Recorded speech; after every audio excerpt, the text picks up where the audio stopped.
What's going on, everybody? Zack Rosenblatt here, back with Mike Kaye. He's back in the mix. Lombardo replaced him briefly, a little substitution package. Mike is awaiting a baby. Is that right, Mike?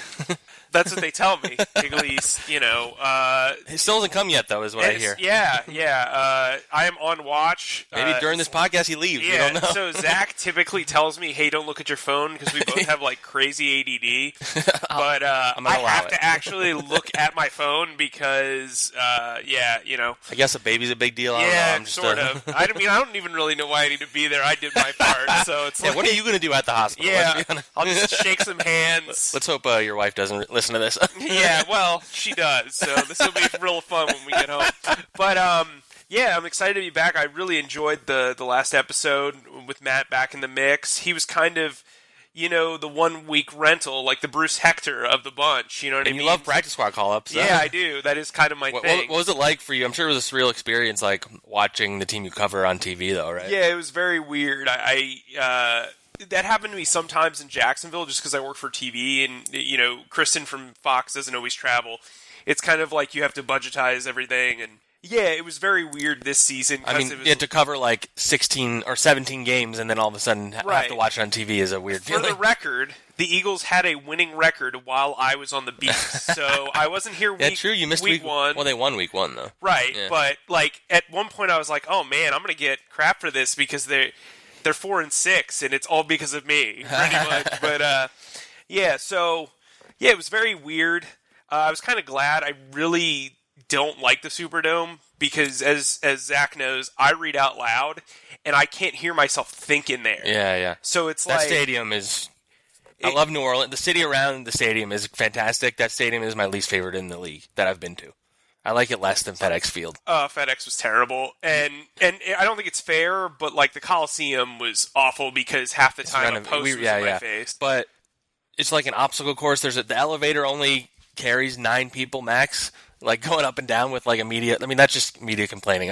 We won't complain about press boxes. We're about to get a bunch of comments we're really, you guys are lucky to have your jobs, and you're right. We are lucky to have our jobs. We're lucky to have this podcast. We're lucky to have you listening.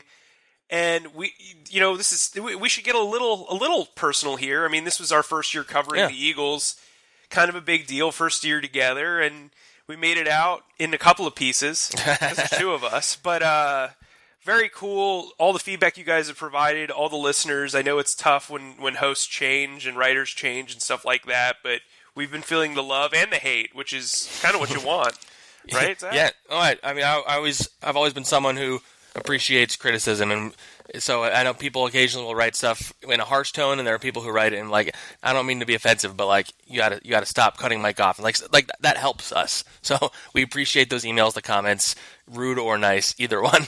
Yeah, we're going for the most improved podcast award next year. Yes, that is something that we are trying to do. We're going to cut down on the heavy breathing. We're going to cut down on Maggie drinking water during the podcast. That's my dog. Zach will not stop laughing. I promise you that will not happen. That's me in real life. You just got to deal with it. But again, we appreciate all the feedback. We appreciate you listening. Let's get into some football. Zach, what do you got for us today? Yeah. So we're going to touch on one newsy item, then we're going to get into a little season review, some stock up, stock down, then put a ribbon on the season, kind of determine what we think about how the season went. But the newsy item is about former Eagles quarterbacks coach John DeFilippo. Just going to your old stomping grounds. Maybe you can give us some recommendations of where to live. He's going to be their offensive coordinator over there, and that kind of almost immediately, as expected, launched the Jaguars into the social media versus favorite to land Nick Foles because of it. Because he was the QB coach when Nick Foles went on his run last year. He helped get him ready. You and I have talked about this quite a bit off air. I'm not as convinced he's going to wind up on the Jaguars as it seems like a lot of people are. You know the Jaguars organization better than me, obviously, but just from afar, it seems like an organization that's extremely dysfunctional. I don't see Nick Foles wanting to go somewhere like that. I totally get that perception. Yeah. I don't think they're dysfunctional. Yeah, I just think... But the perception of them is that they are. Right, the perception is, for sure. I think the issue with them... They interviewed every offensive coordinator under the sun.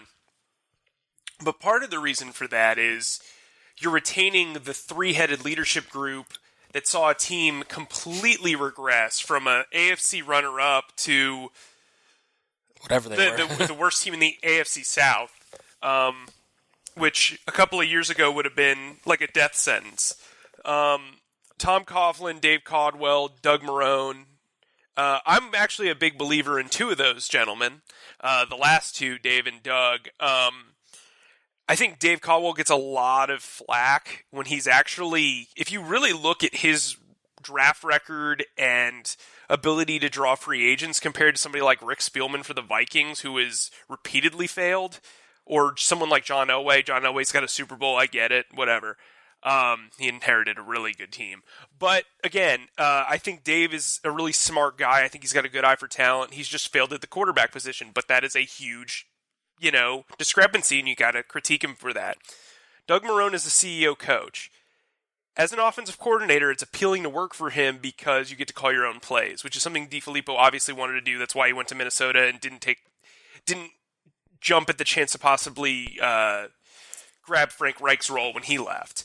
I think Doug's a really smart guy. He's very good about letting his coaches coach. So you're saying he won't fire him mid-season? Right. Well, I mean, I guess he did fired Nathaniel Hackett, but he basically his son. He won't call his offensive coordinator out in the public instead of taking it up with him. Oh, believe me, though, he does want to run. So it'll be very interesting oh, boy, how that all works out. That said, DiFilippo, the reason why this place is appealing for him is, one, I could see him being the successor to Marrone if it doesn't work out.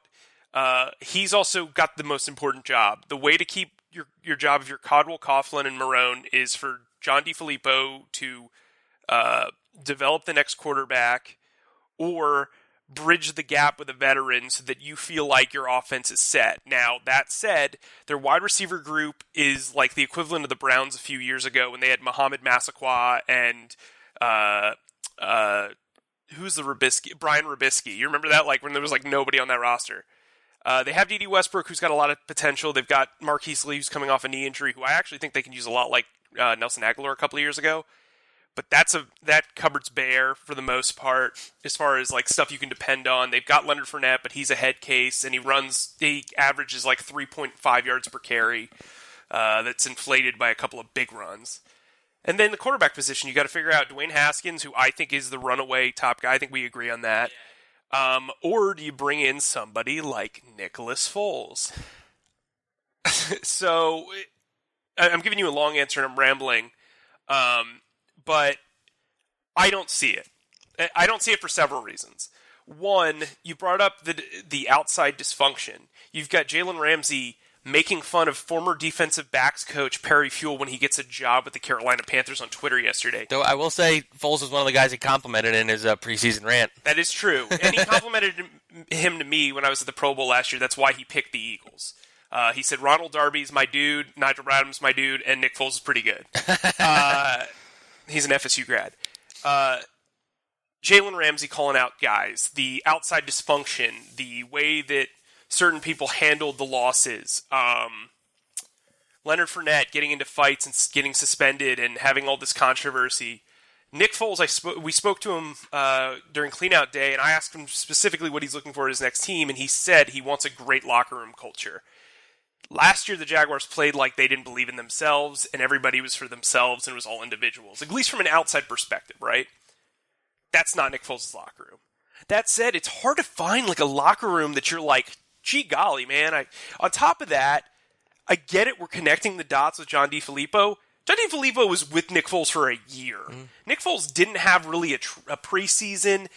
He came in, was a backup for several. Didn't get first-team reps, so John DiFilippo wasn't like catering to him all the time. And then he came in, and yeah, they prepared him for this run. But Frank Reich, as you saw with the Colts, is a master play designer and a guy who assisted him to, and Doug Peterson. Right, and Doug, that guy Doug Peterson, whatever. Who did the same this year, yeah. By the way, Mike Rowe played a big role in a lot of play calling during that run as well. Yeah, he was a big play designer, and yeah. So, do I think Reich makes sense for Nick? Sure, it's a familiar face. You know who's also a familiar face? Pat Shermer, who I know you think that connection runs deep. Talk about that a little bit. Yeah, I think we can talk about it. So I think that connection, I mean, it comes from he coached. He was of course Chip Kelly called the plays then, but he was offensive coordinator in 2013 when Nick Foles had that great year. They have a lot of weapons, probably the best weapons of any team that's even being like bandied about between Beckham, Barkley, Sterling Shepard, Evan Engram.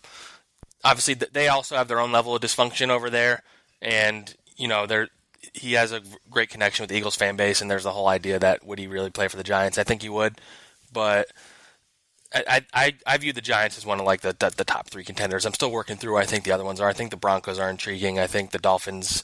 It depends on how they build their staff. I know you've talked about the Bengals. They're intriguing. Yeah, I think it's really intriguing. And the 3 teams were like if the quarterback retired, which I don't think all 3 of them would be. Chargers, Steelers, Patriots. I don't think all 3 of them are going to yet. It seems like they all have a little juice left. But we're going to talk a lot about Nick Foles over the next couple of weeks. I'm sure there's so many different scenarios. There's a lot of people who are still, like Adam Schefter, acting like he'll be surprised if the Eagles don't try and trade him. I personally still don't see that happening because you have to factor in the franchise tag. In order to trade him on the franchise tag, you have to sign him to the franchise tender, which is $25 million guaranteed. I don't know how many teams want to take on $25 million guaranteed right away. I know they can negotiate a new contract, but that's like so many different steps that it becomes less appealing. That the only team that I could see them like swindling into doing something would be John Gruden and the Raiders. You also have to look at the fact that basically he holds your free agency hostage. It doesn't matter how many guys you cut. That's $25 million that you're holding up. You'd have to have a trade done like the second the deadline goes. And the thing is, if I'm an opposing team, screw you. I have all the leverage. I know you can't hold on to this guy at $25 million for the year. You know you can't. Cool, I'll give you a 4th round pick, whatever. I mean, is this all worth it for like a 4th or a 3rd round pick? Because I'm definitely not giving you a 1st round pick because I know you're going to have to cut him or relinquish the franchise tag if his agent, who is very smart, Ryan Toldner, says, "Hey Nick, I think we should sign the tag. That way we get the money no matter what." What's Nick going to do? You know what I mean? And then trading for him too. On top of that, you're giving up draft resources, and then you're going to have to sign him. Last year, it made more sense to trade for him because he had the 1 year, and then you could restructure it. If he's on the franchise tag, you're pretty much paying him $25 million on a 1-year contract, and you don't know. Maybe he says, "You know what? Let's see how this goes. I'm going to be picky with who my long-term team is, and if it doesn't work out, he can say peace." Or you franchise tag him again, it costs you even more money. And he's a malcontent. And by tagging him, they're risking him just accepting the franchise tag qualifying offer. And then, like you said, that hamstrings them. They have a lot of free agent guys they have to consider. They would have to cut a bunch of guys to make it even possible to re-sign anybody. Then all of a sudden you're behind the 8 ball, and you're restricting which teams would trade with you probably, because I don't think they would trade with the Giants.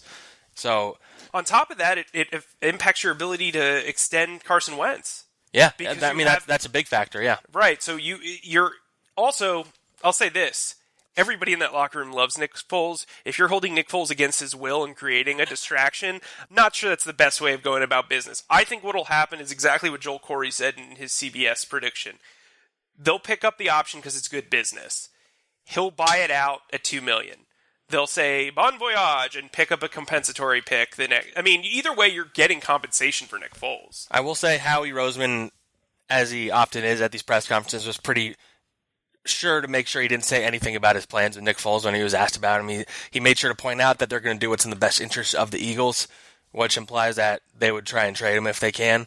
But I still just don't. This guy has done so much for this city and this team. I don't see them sending him somewhere he hates. Yeah, I just think I think it would be a brutal mistake. The only reason why you would do that is if you don't want him to go into the Redskins or the Giants. Yeah. And that I could understand, but I don't think he wants to play in the division. I don't. I think I think he can... We'll debate that another day. Yeah, but you know what? Speaking of the NFC East, let's talk about how the Eagles are right now. You wanted to do a game. Yeah, I want to do a little stock up, stock down, go through the roster. We can elaborate on some guys more than others, but we'll run through it. And the idea being their stock being up or down from where their expectations were before the season. Not do you think they had a good season or do you think they had a bad season, where you think their stock is relative to that. And then we'll get into what we think about the season overall. We can start at the top. We'll start at quarterback. The Carson Wentz. I think relative to what he's like such an interesting discussion because he was coming off the knee injury, but he also was coming off an MVP level year. But I think just based on where we ended the season and where the conversation was, you have to say stock down. It doesn't necessarily mean I think his stock's not going to go back up next year, which I think we both think that. I think he's going to get back to the old Carson Wentz, personally. Yeah, I think Carson's in a situation where the expectations were so high anyway. Pretty hard to meet them. he's a guy that when we say stock down, it's only because the expectations were so high, right? That's why I wanted to do this like this, the expectations. Right, because to put it in Madden terms, let's say he was coming out as like a 97 in Madden, right? And then they did the update and he was down to a 92. That is stock down, you know what I mean? He's still a 92, but if that makes sense. Sorry, I know that's kind of like a... No, I like using stuff in Madden terms. Yeah, he's got a 99% awareness. 99 cent? 99%. You ruined it. Well, yeah, I did. Oh, damn it. All right, well, it wouldn't be a no-huddle podcast without Zack, correcting me. Anyway, yeah, I would agree that his stock's down. What I will say is I think his postseason scrum that we did the other day was the most impressive interview he's done since he's been honest here. And yeah, he was honest. He came off very sincere. He came off like a leader. He took responsibility, which is something you and I harp on a lot. I think he's going to mature from this injury in a different way that he matured from the knee injury. I think the knee injury was just... I talked to Sidney Jones about his hamstring injury, and he said with the Achilles injury, it was about mentally buying into, like, hey, you're going to have to miss the entire season. With an injury like the hamstring or the stress fracture where you could play, but you don't know how much damage you're going to cause, that's the mental gymnastics you have to get over, and I think Carson had to accept that, hey, he could play, but it was better for him long-term to sit out. And I think that came across in the press conference. For sure. All right, the next one is another interesting one because Nick Foles, he was the Super Bowl MVP and all that, but I still weirdly feel like his stock is up just in terms of like how he's viewed around the league. I still think there was some like, is this a flash in the pan? Like, he's not actually this good. Is he? He kind of, the first 2 weeks, you kind of felt like it was Nick Foles of old, which was like good sometimes, bad other times. And then he has that 5-game stretch. I know he wasn't great against the Bears, and he wasn't great for 4 quarters against the Saints. But all of a sudden, he might get $20 million a year, which before the season I would not have predicted. Yeah, I think he's proven that he can handle tough moments, like he doesn't blink. And I think that's something that's very valuable. He's not the most talented quarterback. I think Brett Favre said it the other day. He's not extremely talented, but what he's good at, he's really good at. And he's right. He's good at taking chances. He trusts his wide receivers. He buys into a program. He's going to be a leader. He's going to settle down the locker room. He's a guy that you can invest in from the standpoint of there's nothing off the field or in the brain that's going to bother you. And I think that's really appealing. I think you can't say that about 20 quarterbacks in the league, as talented as some of them are. Who would you rather have right now? Nick Foles or Matt Stafford?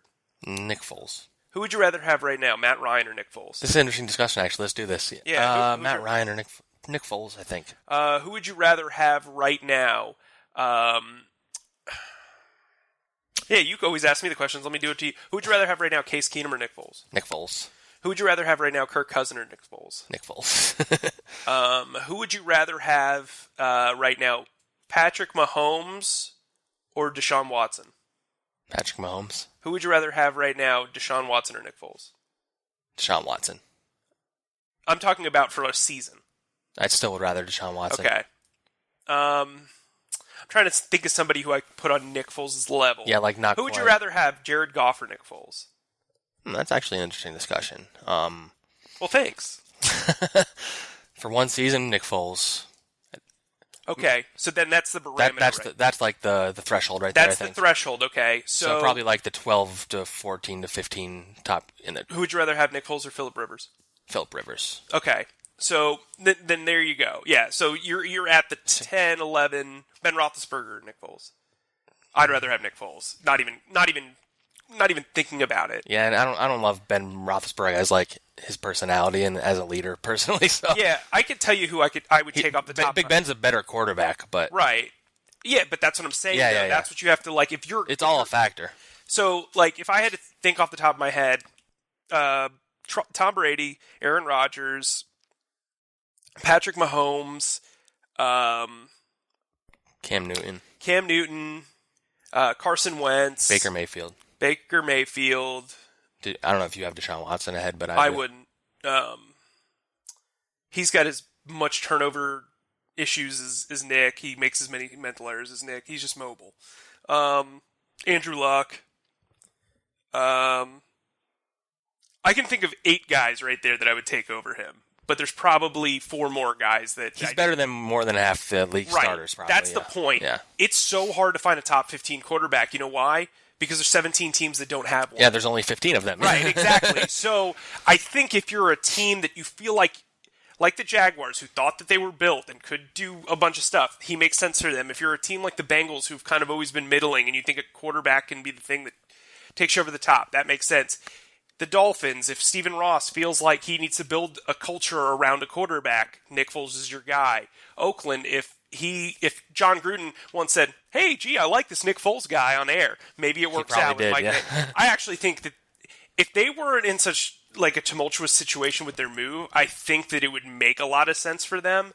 But he could be the face of your team going to Vegas and all that. Right. But then again, do you really think Nick Foles is all about that Sin City? You know all those advertisements? He's like the opposite of the kind of guy. The saint and the sinner. Oh my God, I can hire me, Raiders. By the way, doesn't seem like Drew Brees is going to head towards retirement yet, but I think the Saints might be like the number one perfect fit if he did retire.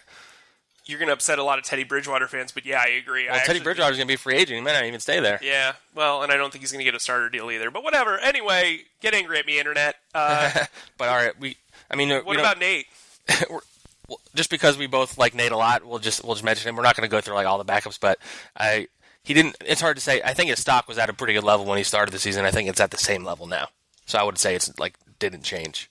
I kind of like the way he handled coming in back-to-back weeks in like really high-pressure situations, and it didn't bother him at all. And after the game, he was pretty calm. And I think that more helps him around the Eagles probably than like around the league. Right. Though. I mean, but like I think he's going to be a feely where they can flip him eventually. Anyway, I agree.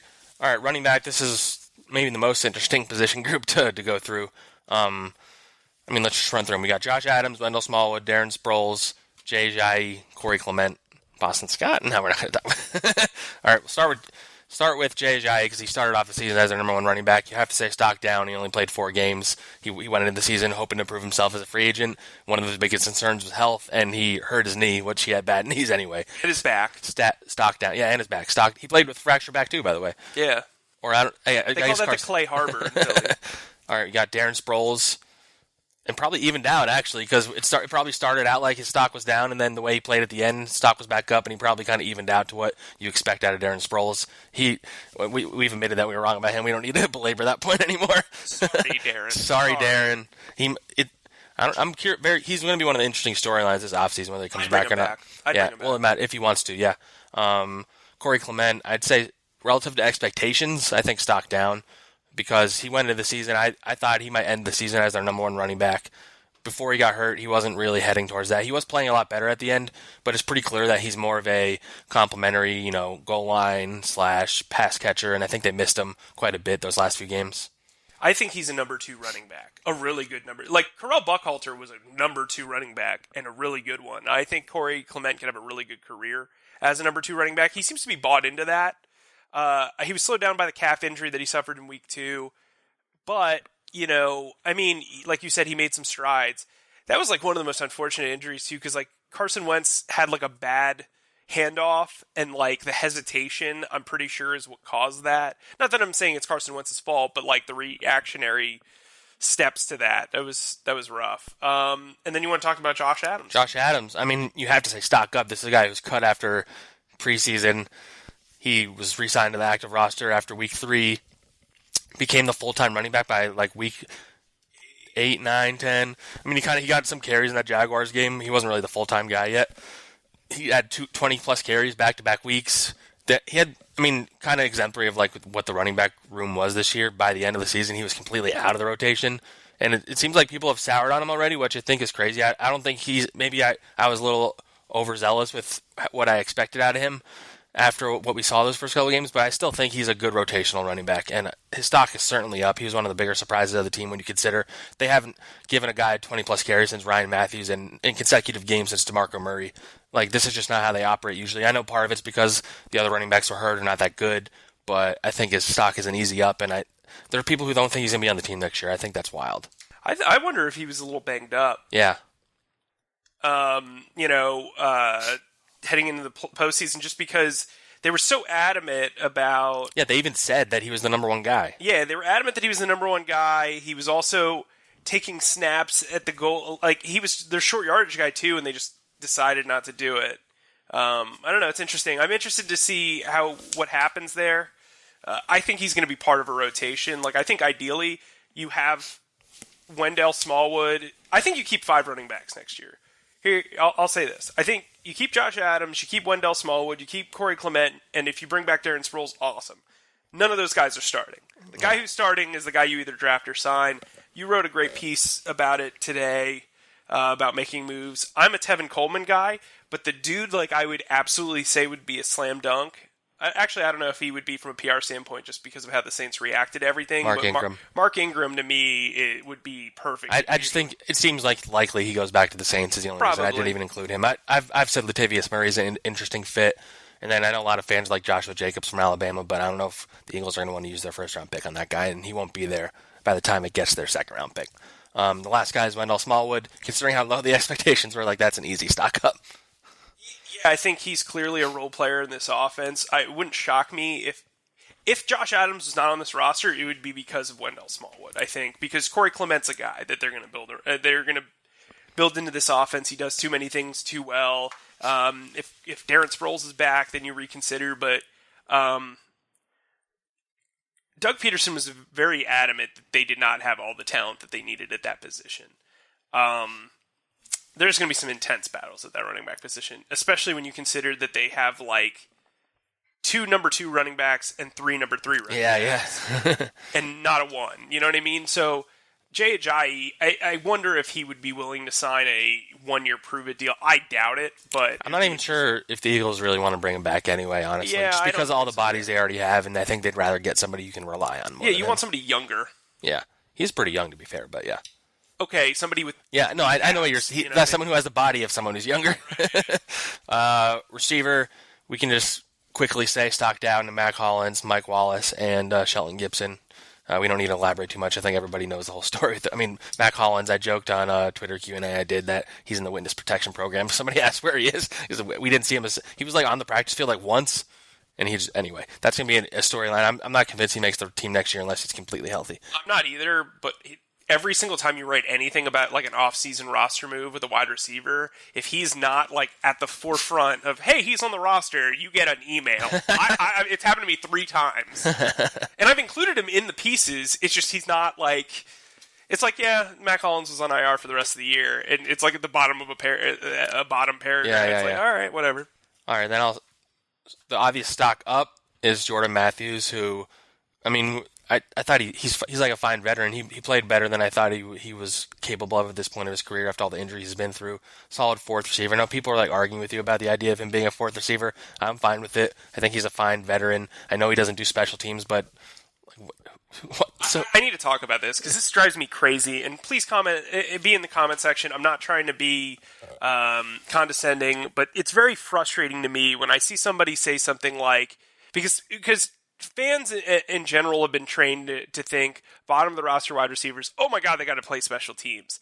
That's not necessarily the case. When you're keeping 5 safeties and 5 corners, those guys can duplicate that wide receiver production. They kept 6 wide receivers for the majority of the year. The guys who played on special teams, DeAndre Carter and Sheldon Gibson, didn't affect the top 4 guys. You also have a boatload of running backs who can fill in those roles. There are guys that can play gunner at corner, safety, running back, wide receiver. I've even seen some tight ends run as gunners. Remember Doran Dickerson back in the day? Oh, yeah, you've never heard of him. Anyway. Sounds fake. But yeah, it does sound like a Madden name. But like there are guys that can play those roles. It's not necessarily... Yes, does it benefit you to be really good? You know, on Hard Knocks, they're always like, yeah, he's going to have to make the roster through special teams. Yeah, no duh. But, like, when you have a guy who's capable of being a starter, if one of your starters goes down, like Jordan Matthews, it's okay if you have to fill a special teams role with a corner or a safety or have a guy do core 4 when he normally just does 2 different special teams units. It's not that big of a deal. Think outside the box. That's what Doug Peterson does. That's why you like him. If they keep 6 wide receivers and Jordan Matthews the 4th guy, and Nelson Aguilar or Golden Tate's the number 2 guy and Jeffrey's the number 1 guy and they draft a rookie speedster as their number 3 guy, you're fine. You got Mac Hollins. You know what I mean? Like, I just, like, to me, we've got to get ourselves out of the mindset of, yeah, we heard it on TV. Yeah, this is the norm, whatever. As Doug Peterson says, it's the new norm, and they can do whatever they want with their roster. I mean, a lot of teams don't carry 3 quarterbacks. Guess who does? Andy Reid and Doug Peterson and Matt Nagy. I mean, you know, it happens. Some teams don't carry a fullback. The Eagles don't carry a fullback, but you know who does? You wish every team carried a fullback, by the way. But you know who does carry a fullback? John DeFilippo's Jaguars and the Saints that just beat the Eagles. I'm just saying, like, not everybody has this cookie-cutter mindset, and I think we just got to get beyond that. You want your best players out there.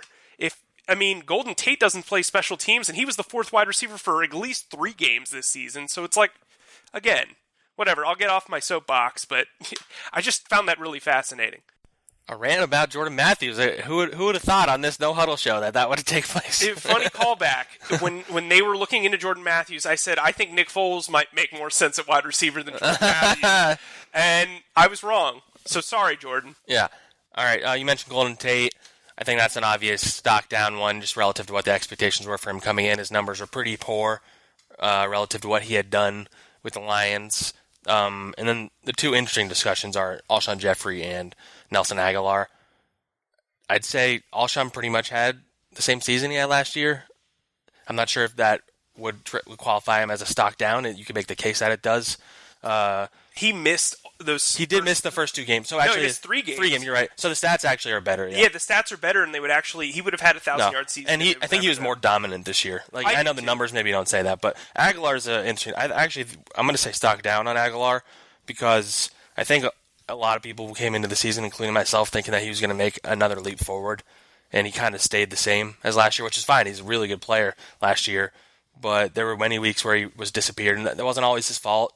Sometimes the offense wasn't flowing his way. He became a better deep threat towards the end of the season than he had shown previously, but he's 4 years into his career now. He has yet to have more than 800 receiving yards.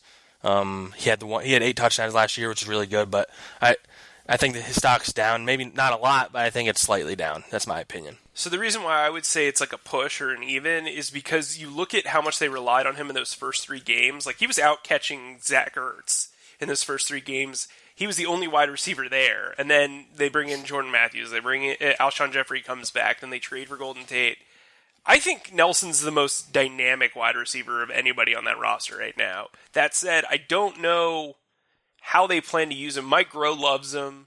Doug Peterson seems to really like him. But we also have to keep in mind he's not a Howie Roseman draft pick.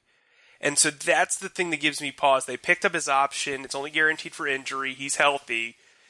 Did you trade for Golden Tate wondering which one you'd rather have? Because Golden Tate's been on this PR tour since he's been here, and it's almost like he knows something that we don't, other than his baby's due date. You know what I mean? Like, there's something like... There's something going on. Like, there's something that, like, just doesn't smell right, if that makes sense. Like, it would not shock me if Nelson Aguilar was not on the team next year.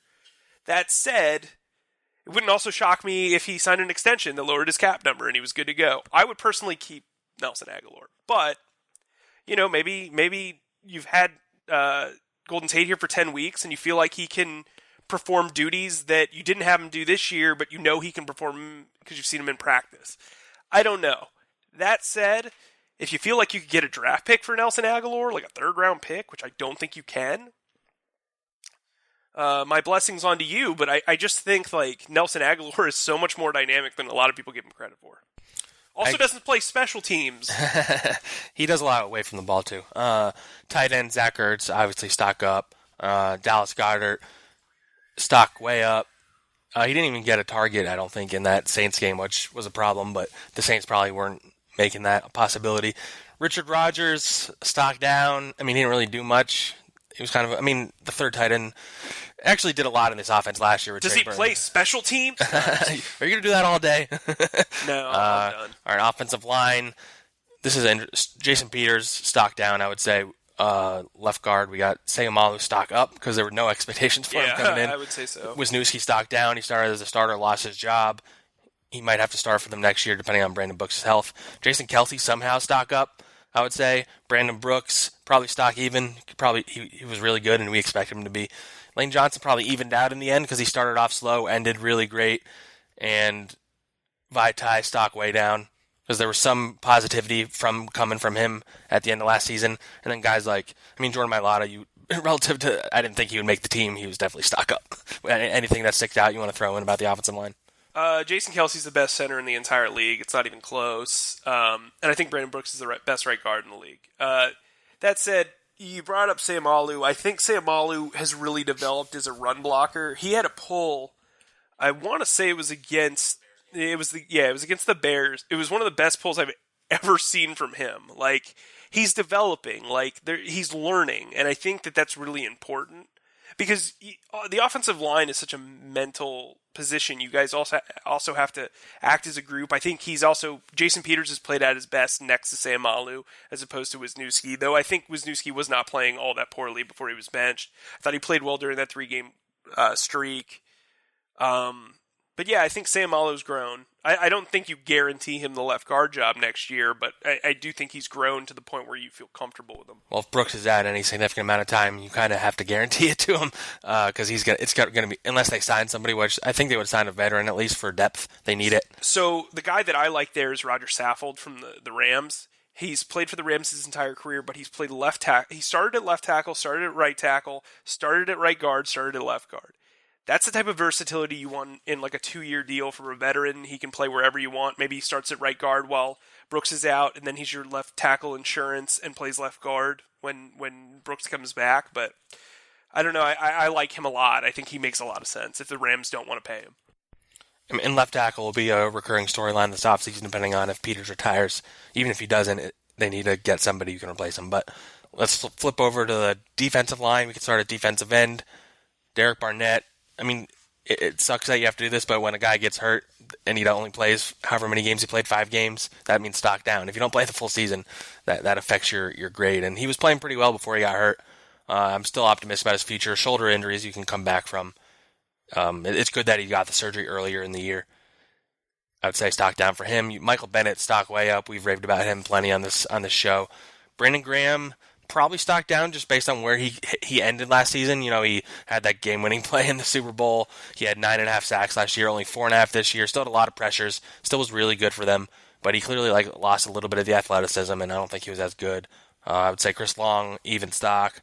Josh Sweat, maybe down just because I expected a little more out of him in his rookie year, but he's a raw talent. Deshaun Hall, stock up. He might be on this team next year. I'm intrigued, and is that everybody? I think I had everybody there, right? Yeah, I believe that's everyone. Anything you don't agree with there? Or? Josh Sweat barely got any snaps. Yeah, it's hard to criticize him. Yeah, and he's a project. Whatever. But I don't know if he showed enough to be like he's going to be our starter next year is the one thing. I would agree with you with Brandon Graham. You and I kind of talked about this off the air, and I think it's worth addressing. I know we're running a little long, but it is a review show. He had come out and said that he felt like he owed it to himself to go test the market, and he was disappointed that he didn't get a deal beforehand. This is a case where you and I basically said both sides are correct. I don't think Brandon Graham deserved the money that he is about to get. That said, he owes it to himself for his future and everything to go out there and try to get his paper boo-boo. But that said, I think the Eagles were right, man. I don't think... It's tough to... It's one thing to get pressures, and pressures are invaluable. I'm not saying anything like that, but he's not a guy that puts up huge sack numbers. He's good against the run. He's not great. And honestly, his versatility has kind of waned a little bit. When he's rushed inside, he hasn't been as effective. You drafted Barnett to replace him, probably. And, Bennett's kind of over-delivered, and I think if you have him for 1 year, awesome. That said, Howie Roseman said that this is a historic class for defensive ends and defensive tackles. Go shoot your shot, man. Like, we said this about running back 2 years ago where it was a historic running back class and you came away with Donnell Humphrey. Who pretended to be Tariq Cohen, mind you. And people love that. Oh, God. You also traded a 7th-round pick for DeAndre Hall, but whatever. Anyway, but also they can get. There's another sweat in this draft. They can have Montez, 2 sweats flanking each other. Oh man, I love that kid. That would be awesome if they had 2 sweaty guys. Yeah, the sweat bros.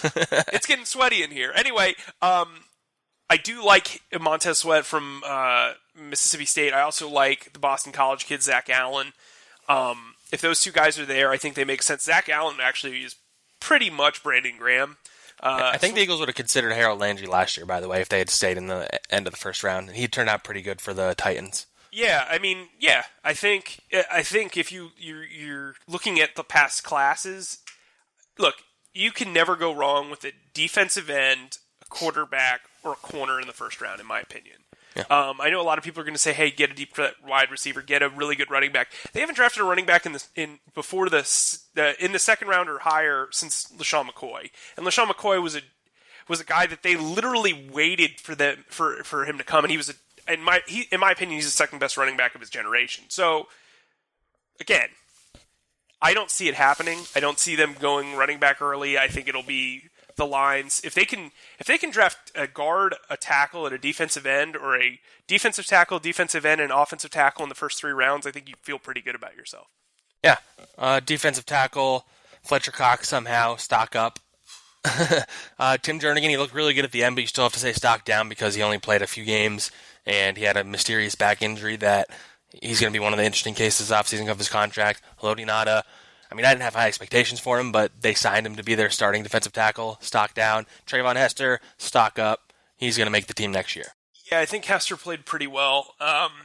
With Ngata, even if they didn't sign him to be a starter, he still failed. I mean, he had like 2 good games. Yeah, he had 2 good games towards the end of this year. He had a calf injury. So did like everybody else this year. Everybody had a calf injury. I've never seen so many calf injuries in my entire life. But we talked about Bruce Taggart at the start of the show. He bounced on and off the practice squad. I think he's going to be fighting for his life on the practice squad.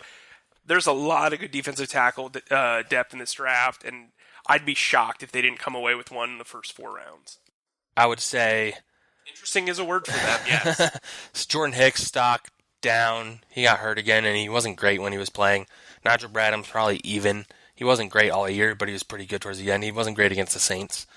He was really good against the Bears. That was kind of his season in a nutshell.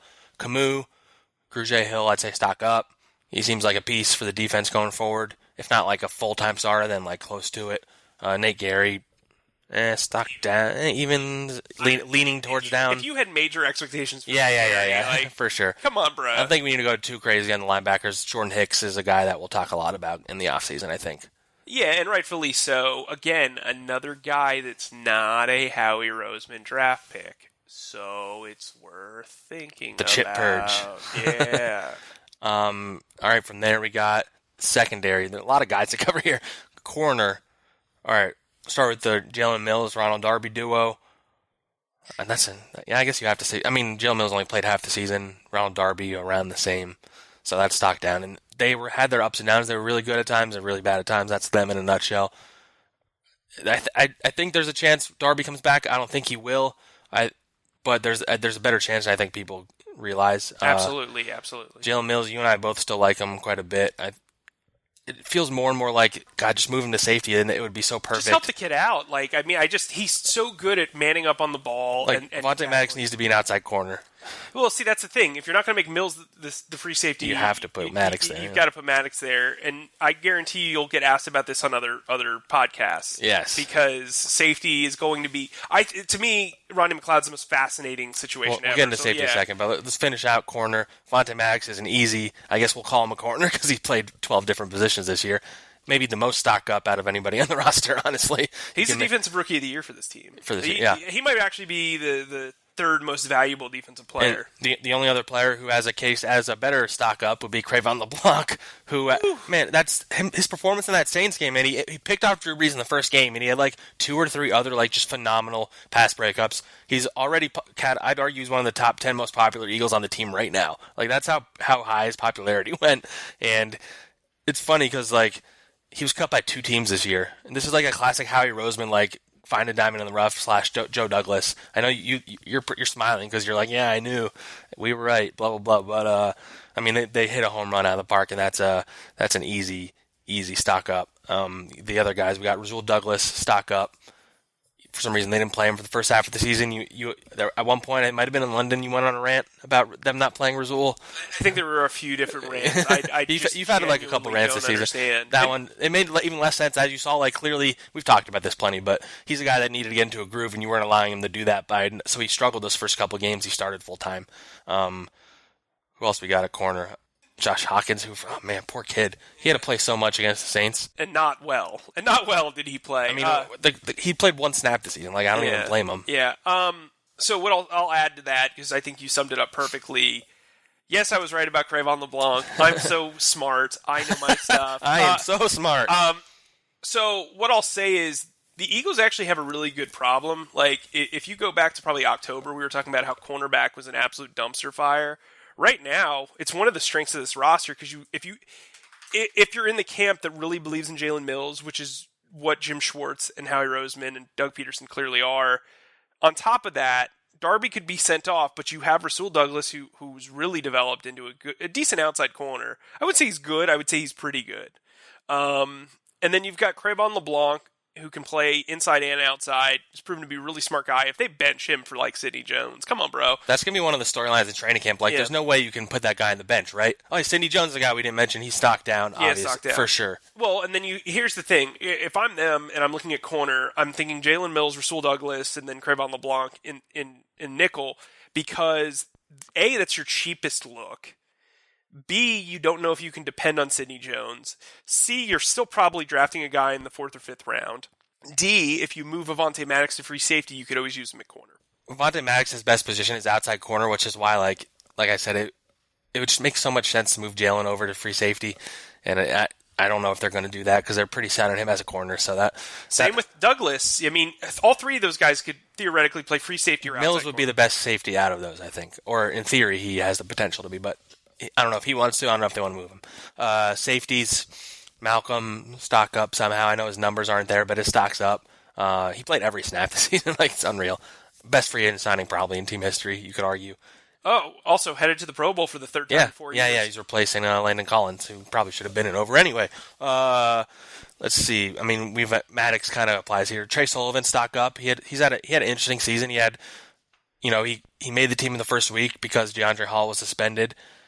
He had a really bad first game. He had a bad play. I forget. It's like so long ago. I forget what he did exactly. There was something with like a kick return or something. It was an opening kickoff, and he completely like to say whiff would be polite. It was bad. And then he got cut the next day. He came back to the roster a few weeks later. He didn't play that much for a while, and then he became like the fourth safety. They did a lot or third safety. They did a lot of sets where he was like the third safety next to Corey Graham and Malcolm Jenkins. He quit himself well. He played his way onto the roster next year, and I would imagine, depending on what they do with McLeod, I could see him like splitting some time with Avonte Maddox back there, and they move Avonte back outside the corner occasionally or something. But like he gives them some flexibility. They need some depth there for sure, but his stock is up for sure.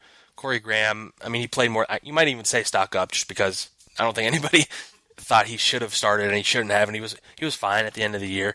Rodney McLeod, you have to say stock down just because he only played 3 games. Yeah, I mean, it was a hell of DeAndre Hall stock down. Yeah, whatever. Anyway. See, McLeod's like such a weird situation because I thought that at best he was going to just play this year and then be done. So with the injury, but you saw how badly the injury hurt them in the first half of the season. But then to see Maddox and other guys step up, it's like, I mean, you could really save like a lot of money by just having Maddox at your free safety. And I don't know if the drop off's that huge. Because Trey Sullivan could then take on the Corey Graham role, the third safety. You've got to be able to save money. You're going to have to pay Carson Wentz. You're going to have to keep some of these guys. I mean, if you're going to keep Nelson Aguilar, that's $9 million. Wouldn't it help to save $4 million from Rodney McLeod? They've got to make some decisions because Howie Roseman even came out and said, we're not doing a youth movement. We want to win the Super Bowl next year. Like, that's the thing.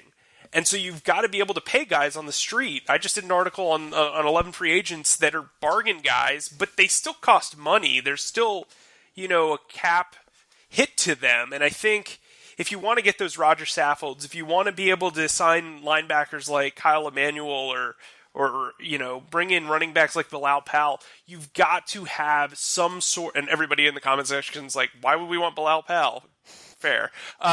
you've got to be able to do that. And if you want to re-sign guys like Jordan Hicks for a year, or Ron Darby, or what have you, you've got to be able to do that. Or let's say Chris Long doesn't want to retire and you want to keep him. That's some salary that a lot of people have just thrown out already. I mean, that's, those are cap saving. Tim Jernigan, Rodney McLeod are the two guys that I think are the most fascinating on this roster, because I think Tim Jernigan played very, very well in the playoffs. And you could see how much flexibility Cox had, too. So I think there's a lot to think about here. Yeah, special teams, we don't have that much time, so I'm not going to let you rant about Cameron Johnson for 10 minutes, but stock up for him for sure. I don't think I expected him to work out as well as he had, considering he had never been my dog's trying to play with us right now. Jake Elliott, stock probably even. I mean, this is pretty much what he did last year. And Rick Lovato just killing it down there with the long snaps. And then coaching staff, we can run through real quick. I'd say coordinators, I'd say Doug Peterson, probably even. I mean, he did a great job this year, but he was at an unreasonable level. Mike Rowe, it's really hard to evaluate him, honestly. Listen, nobody knows exactly what he does. So it's kind of hard to do that. I mean, I tried to find some clues last week and felt like I learned a lot about him as a teacher and his ability to relate to players and how much his players like him. Outside of that, he's still kind of a mystery, so it's kind of hard to judge him. Jim Schwartz, I'd say stock up. Yeah, for sure. I mean, I know there's a lot of hate because I think a lot of the issues on defense are execution-wise. Like, I don't think there's anything wrong with the scheme. I think it's an execution problem at times. All right. Dave Phipp. One of the best punting units in the league. Was able to oversee Cam Johnston. I think he deserves to be back. All right, and then real quick, in a quick answer, do you think this season was a success or failure? Are you? I don't know if that's the right way to phrase it. Maybe are you disappointed, or do you consider the season a success? I would say disappointment, just because you go from winning the Super Bowl in 13 games in the NFC to having all those struggles they had in those first half of the season. Some of them were preventable, some weren't. They went 9-7, snuck into the playoffs, had to go on the road, and didn't advance past where they won their first game last year. So I'd say they definitely fell short of expectations. They certainly did, but I think if you're measuring it from each half or each quarter, I think the second half clearly they dealt with so much adversity. I'd say it's like a I don't know. I got nothing. I'm not here. You know what? Somebody's going to get mad at me if I don't pick a side. I'll say that it was a success for the long term because this team showed the type of resolve it has. I think more so even than last year, teams are or free agents are going to want to play for Doug Peterson. Guys are going to want to come into this locker room. Rookies are going to buy in better. So I think overall, you look at the success nobody repeats in this league anymore, except if you're the Patriots. It's very hard to make it back to the Super Bowl. I'd say it was disappointing for a season, but it was a success for the long term. All right, we'll end on that note. Thank you guys for listening this entire season. We're going to have a lot of off-season stuff for you, including off-season podcast. Make sure you leave us some comments, write us some reviews on Apple, and thanks for listening. We'll get back to you guys soon.